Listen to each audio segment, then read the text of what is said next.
இலங்கையின் 37வது போலீஸ் மா அதிபர் பதவிக்கு போலீஸ் துறையின் மூத்த பிரதி போலீஸ் மா அதிபர்கள் இடையே கடும் போட்டி நிலவுவதாக தகவல்கள் தெரிவிக்கின்றன.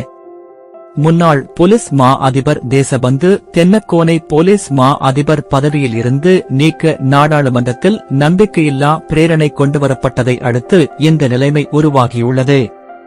தற்போது பதில் போலீஸ் மா அதிபராக உள்ள பிரியந்த வீரசூரிய, லலித் பத்திநாயக்க, சஞ்சீவ மெதவத்த, ரன்மல் கொடிதுவக்கு, சஞ்சீவ தர்மரத்ன, கிட்சிரி ஜெயல, எம்ஜிஆர்எஸ் சமிந்த ஆகிய மூத்த பிரதி போலீஸ் மா அதிபர்களும் இந்த போலீஸ் மா அதிபர் பதவிக்கு முன்னணியில் இருப்பதாக கூறப்படுகிறது.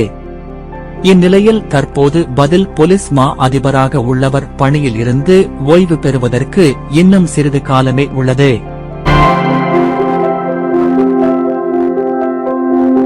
மேலதிக தகவல்களை அறிந்து கொள்ள CNX தமிழ் ஃபேஸ்புக் செய்தி பக்கத்தை பார்வையிடவும்.